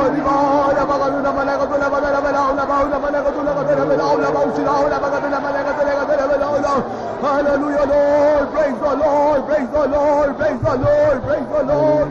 Hallelujah, praise the Lord, praise the Lord, praise the Lord, praise the Lord. நம்முடைய பாட்டு புஸ்தகத்திலே யாவே நீர் எந்தனின் நல்மேய்ப்பர் அல்லவோ அந்த பாட்டை எல்லாரும் எளிமையாக படியுங்கள்.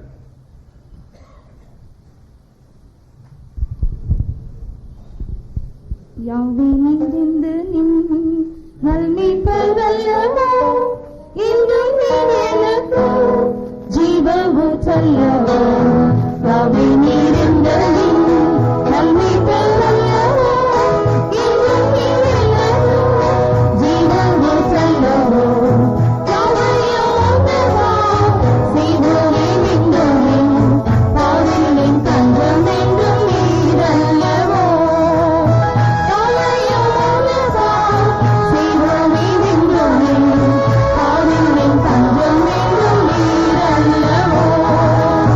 Oh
உந்தன் பலத்தினால் யாவும் செய்திடுவேன்.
நம்மால் ஒன்றும் செய்ய முடியாது, உண்மைதான். It is true that we cannot do anything by ourselves. நாம எங்கேயாவது போய் சார்ந்தால் நாம் வெட்கப்பட்டு போவோம்.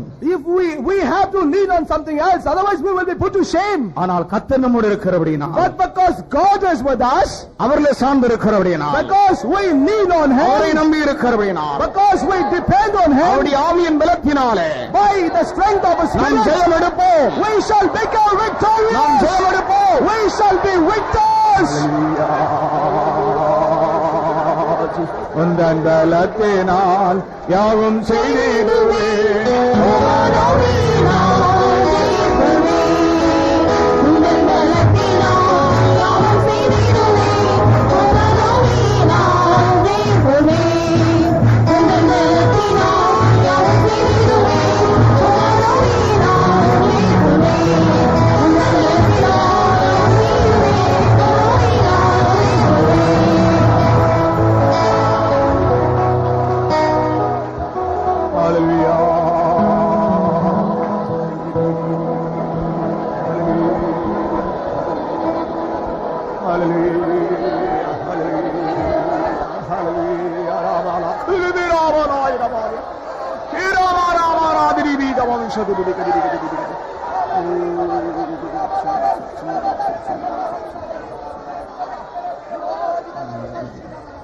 எல்லாரும் ஸ்தோத்திரம் பண்ணுவோம்.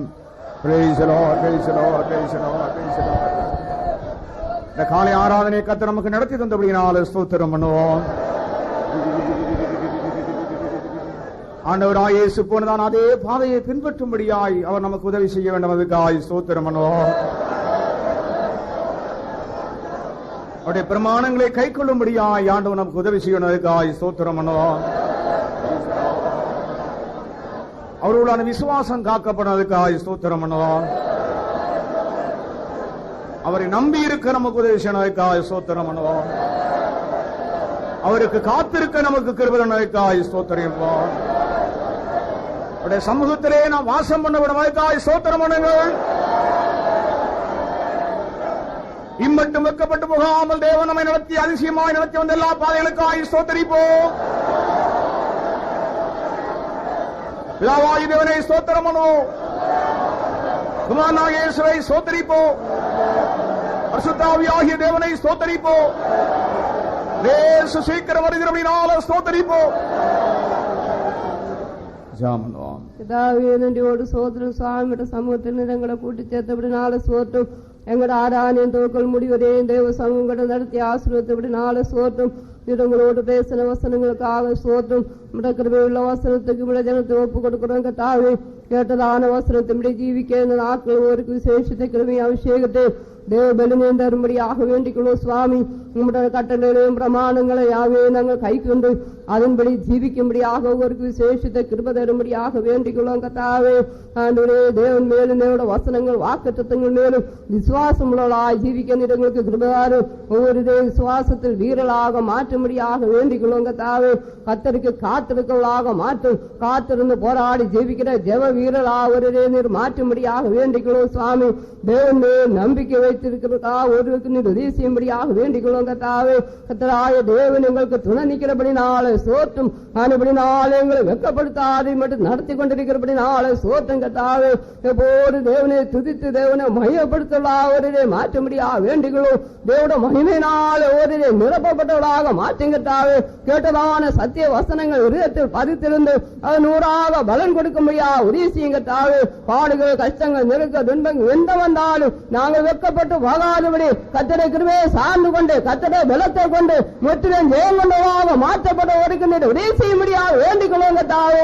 அனுதின ஜீவியத்தில் எங்களுக்கு உரகமாய் போராடுகிற எல்லா கோட்டும் பலங்களோடு எதிர்த்து போராடி ஜெயிக்கத்தக்கதாக ஒவ்வொருக்கும் தேவட அபிஷேகம் வல்லமை கிருபை அளவில்லாத நெருக்கி தந்து நடத்தும்படியாக வேண்டிக் கொள்ளுங்கட்டாவே. உங்களுடைய வரிகை மிகவும் சமயம் மாறிக்கப்படி நாள் ஒவ்வொரு நாளும் ஜீவியத்தை ஜாக்கிரதையாக பாதுகாத்து ஜெயத்தோடு ஓடி வந்த விலை பெற்றுள்ள கிருபதார் உங்களுடைய வரியை கிண்டங்களை ஆயத்தப்படுத்தும் இயேசுவின் நாமத்தை பிதாவே.